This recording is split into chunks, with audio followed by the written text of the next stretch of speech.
I'm Vignesh. I'm a part of Arcon's product management team. I head the product vertical to build the machine identity management. Again, like why machine identity management and why is the necessity to move in this machine identity space is something that we're going to talk to today, right? So, technically about my background, like I've been with machine identity management as a domain for past 10 years. And right now with Arcon's privilege access management, the human identity management part of it, there is a need where like humans and machines has to come into a, like one converged control plane. The reason being is that like every identity needs to be treated as a first class identity, which means that how a human gets access into a system again is the same way like now autonomous agents or workloads are getting access into the system. Like earlier, like one human had access to multiple machines. Now, like one machine is having access to multiple machines as well, right? So that is a place where we have to look into this in the context of how exactly we can give the machines a proper access to the endpoints. Now, when we talk about machine identities, to keep it very simple, like if you take an example, how machine identities evolve. Identities never evolved from the age of identity got built. It was like when workloads or the processes got evolved. Let's say from a script to a pod to a container and now to agentic AIs, the need for identity also arised because like I have to build a proper identity security system for my workloads to get supported as well. So that's where the entire identity evolution happened as along with your machines or the workload evolution also happened, right? So now if you look into the context, like most of the cases in the current space, a single user is more than equal to or like he has more than 82 non-human identities. So it's the ratio of one human can have up to an 82 non-humans, right? So when you say non-humans, you can keep it very simple as that, like workloads, scripts, agents, containers, and all these things, which have access to service accounts, service principals, SH keys, MTLS certificates, and all your API keys that would be used for authenticating into the system. Again, to put it in simple words, earlier you would log into a system or you would log into a machine to do something. Now you got smarter, you wrote a script that could work on behalf of you on a midnight to do something. And now later, agents are taking that autonomic decision, right? Which means that like an AI agent can uh, non-deterministically understand what a human wants to do and get access into a system, and it can execute any number of processes at the back end. So that's where we're dealing with this machine identity part, right? If you look into this entire evolution of how the products has been built over the past 2 decades or 3 decades of identity, you could see like identity products are built in silos, which means that like there was a problem and I built a solution, and then there is another problem, I built another solution, and then there was another problem, evolution happened, and I built another solution. But there was no convergence across these three solutions over the period of time, which means that uh, you had a problem of managing a privilege account, so you built a PAM system. So your credentials could be vaulted, you could be secured, and you'd be able to get access into your systems. And then like I had an issue where like I should be able to govern all my accesses. So that's where you built IGA systems for identity governance and access. Now you have problems around security postures, identity security postures. So you are seeing like ISPM solutions. And now there are a lot of issues related to threat anomalies and how to detect these threats. So that's why you see ITDR systems coming into picture. So there is always a problem and there is always a solution that is built on top of the problem.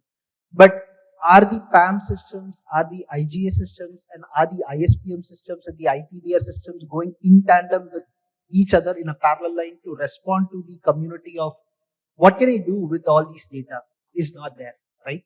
So that's where like when you talk about the machine identity for the past 3 years or for the past 4 years, how you can see is that like people are building or like the community is building solutions around governance first, which means that am I able to go and discover all the non-human identities, starting from API keys, SSH keys, certificates, workloads, and all these things. Am I able to discover them and govern them first? So that is the first part where you see a lot of solutions are building as point solutions. And now, yes, I'm able to govern. I'm able to tell you like this service account is not there or it is dormant for 360 days or 90 days in my system. Am I able to act upon it? You would not be able to act upon it because you should understand who is the downstream work service who's using these credentials for you to go and decommission it, right? So this is where you have the pain point of not getting to the roots of where exactly this credential is being used and how do I take it to my system and then govern it and then recycle it and then maybe like reprovision it or decommission it is not being done. So that's point one. And now when you talk about credential issuance, there are disparate systems. You have IAM systems, PKI systems, and identity systems that is built in the modern world to give you credentials for the respective endpoints. So let's say like if I want to go and authenticate into a website and I need a client certificate, you have a client, a CLM solution that could give you a certificate, right? And if I want to go and authenticate into a system, I need to have a cloud principal. Can I go and get a cloud principal from an AWS or an Azure? I would be able to do it. So that's what about issue credentials all about. Now, yes, I'm able to discover it. Yes, I'm able to issue a credential. Okay, how do I grant an access? So the grant access of this entire human part of identity was done through PAM systems. You started with JIT or like you were able to get a right-in-time access into the respective systems. Now it's becoming just-in-time and zero standing privileges, which means that I should be able to get into a system and once I log out, I should not be able to have a standing privilege into the system, right? So that's where you see the grant access part. Now, is there a grant access for a machine to go and talk to another machine? Not yet, right? Because that's still being provisioned based on a human intent. Okay, can this workload go and talk to this system? Can a GitHub job go and talk to this particular Kubernetes cluster? So that is where this grant access coming in, where I would be able to go and associate an API key or a cloud credential to a GitHub job for it to go and deploy that particular system, right? So, okay, governance is done, issuance is disparate, grant access is disparate. How do I monitor and govern all these three together? There is no solution yet, which means that there is again a gap where I'm able to go through all these stages, but I'm not able to monitor and govern the process of is that credential that is given to the CI/CD or given to the workload is being rightly consumed? Is that service still alive? Is that particular credential rotated, not rotated? That governance also not in picture, right? So that is where we talk about this entire disparate part of it. If I just tell you a story, like it's easy to recollect, like how exactly all these broken or like how exactly these individual systems have to come together, right? Not like too long, too far. It's just like happened just 1 or 2 weeks before, where you had seen this Hugging Face exploit that happened, where an autonomous AI agent harvested a cloud credential and it was able to run a remote procedure call or a remote code call into a system and was able to take non-deterministic path and was able to exploit the entire infrastructure, right? So what it means? The first point is that like, do I know like what sort of a credential is given to that particular agent for it to go and act into the endpoint? Point one. Two, do I know an owner who is using that system? An attestation of an owner to that system. Am I able to get that particular governance right into my system that this agent is owned by this person and this is the intent for that particular agent to work into my system? That was not there, right? And then standing privileges or standing access, right? The cloud credentials that was there in the system, which was given for some other workloads, was a rightful one. But is there a way that like this agent consuming this particular credential is intended to be the behavior? No, right? So this is where this entire line of thoughts or line of actions seem to be one and cause this entire breach, right? So this is where we need to see like the urgency around where we have started doing technological transformation, which means like from digital transformation, we are doing technological transformation where we have started writing scripts, we have started writing agents, we have started writing a lot of things that is able to do autonomous things on behalf of it.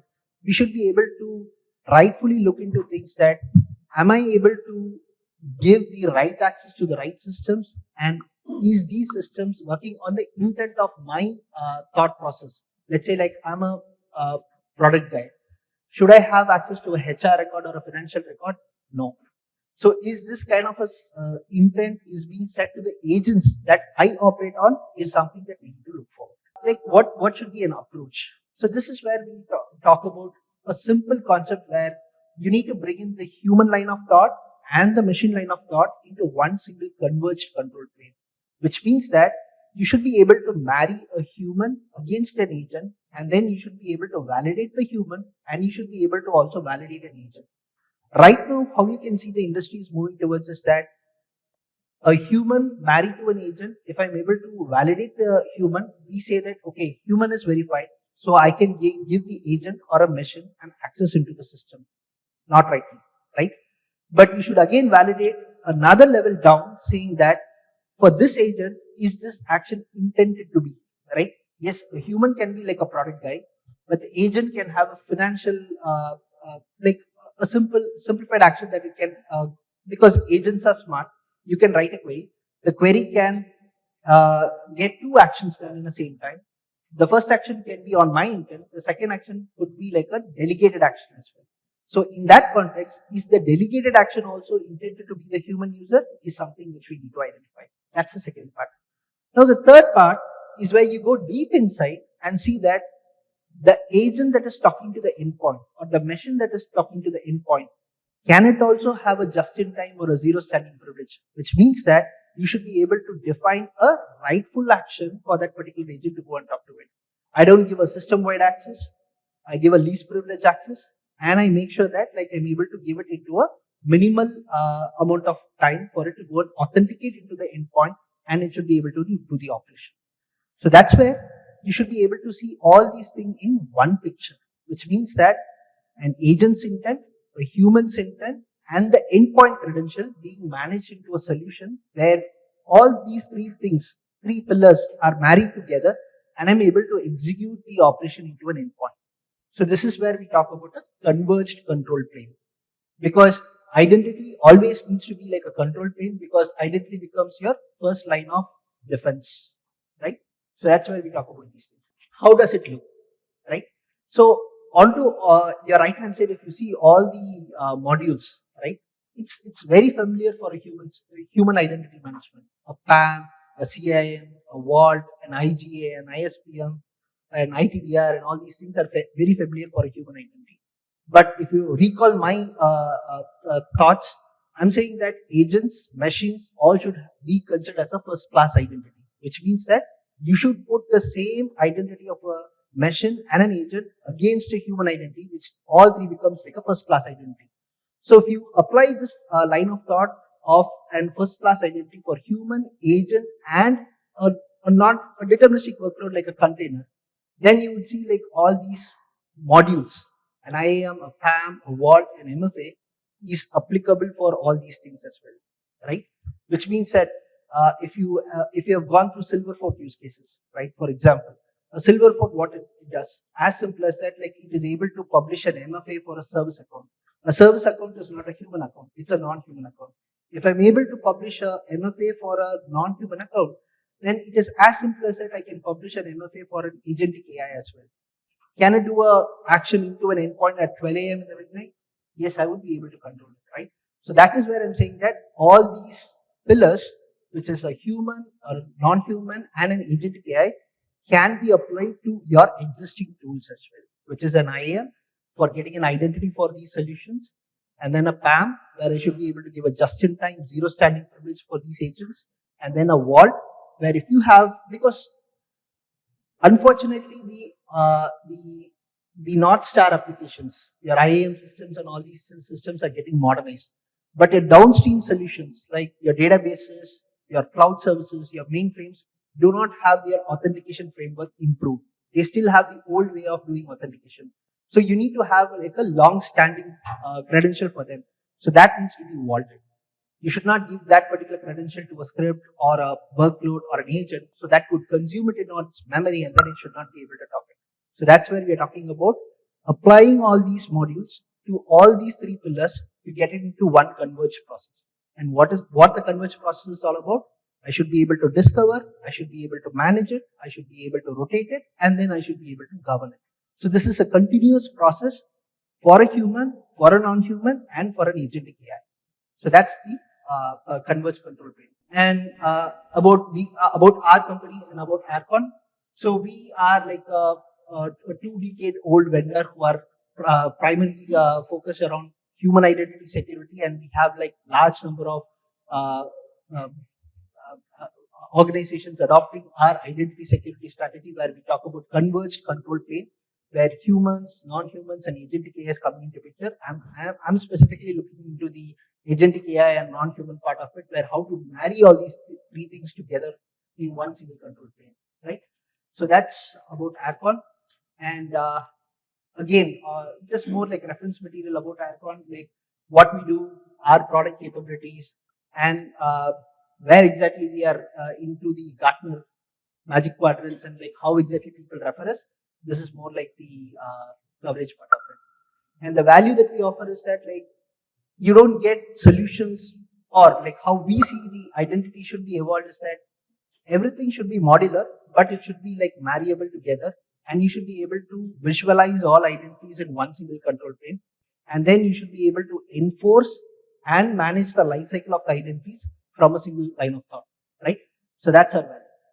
Okay, so it was interesting when you mentioned earlier that machine identities now outnumber people.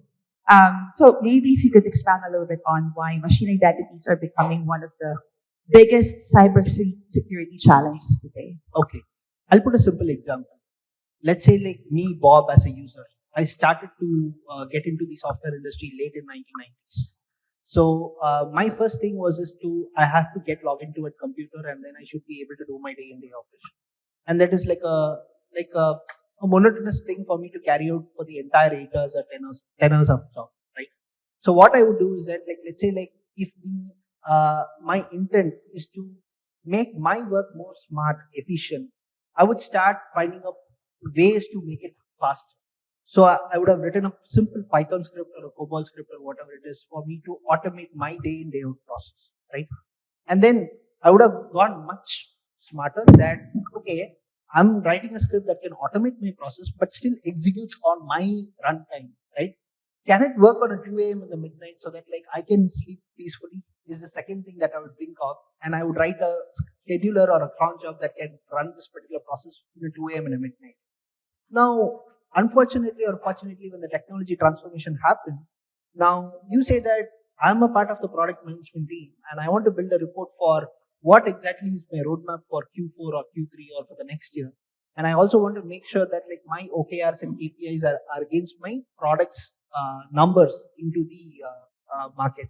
So what I do now, I've built a Claude agent which can go and completely take my intent, which is my intent is to make sure that like I represent the product, I'm able to take the product to the market, and I'm able to do a lot of automation. So when this happens, the Claude gets the full context, right? So Claude just not talks to one tool, it talks to all 10 tools that I daily operate on. So me as a user, having access to 10 different systems with 10 different credentials is the ratio that we are talking about. So it's like a 1:10 for my example, but in practical scenarios, it's like 1:82 or 1:144, where the number of workloads that you're daily talking to and the number of credentials that it is consuming.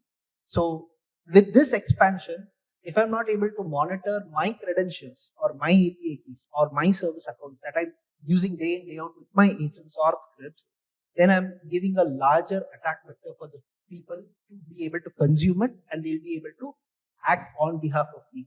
So now when your question of governance comes, who did make this change into the system? It was Vignesh with this service account, but they don't understand it was an agent who did on behalf of Vignesh. So that's the problem that we are talking about. We're seeing a larger footprint basically that we sort of have continuously managed. Exactly. Right. Another thing I saw in your slide earlier is that markets tend to organize around the symptoms and not really the life cycles. Correct. So how has this particular rise in machine resilience changed the way that organizations really approach cyber resilience? So again, like if you have to look it into the way, today morning, when our respective dignitaries talked about on the context of quantum, the time of quantum getting reduced. Like 2028, it was earlier 2030, now it's 2028. Now the symptom, what was the symptom? An AI security thing, a model, right? A Claude model was able to break in the quantum algorithms and it was able to decrypt the entire thing.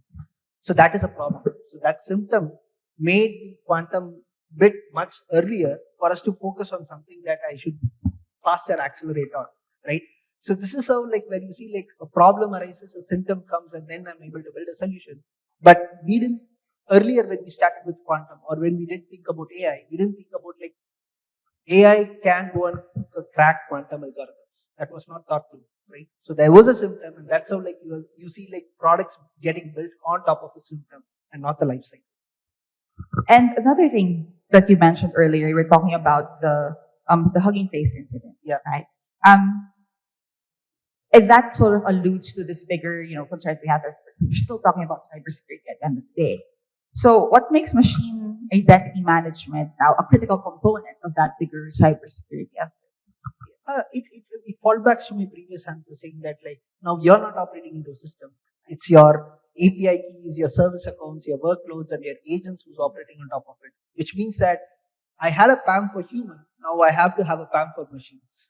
So I need to be able to tell them that like these are my 10 Vignesh replicas, which is going to talk to the system on behalf of me, and it is going to do 100 different actions.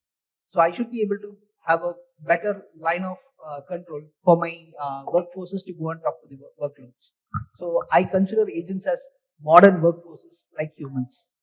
So you have another version apart. You have your human workforce and you have your agent workforce. All right.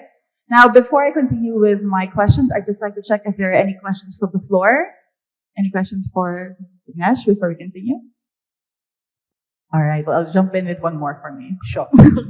So you talked about another thing you talked about was the importance of managing identities because it's effectively your first line of defense, right? So if that's the line of thinking, then why do you think it is that organizations still underestimate the risks associated with machine identities? Again, the risk that's where the topic also comes up with cyber resilience. The resilience is like once I'm able to get into an attack, how quickly I can recover. So now like organizations are going into that era of getting attacked and then finding a resilient strategy to recover back, right? So in that context, I feel hopefully not more enterprises gets hacked into this thing, but instead of looking as a product or a solution, they should think machine identity as a resilience program for them to how to recover back from attacks like machine identity attacks or agentic AI attacks, being that identity is the first line of defense. All right. Oh, thank you, Vignesh. It was a pleasure talking to you this morning. And again, we have our QR code. Do log in your answers. We'd love to get your thoughts on this. So, which single capability of machine identity management do you believe is the most strengthened cyber resilience? I think Vignesh did a really good job there.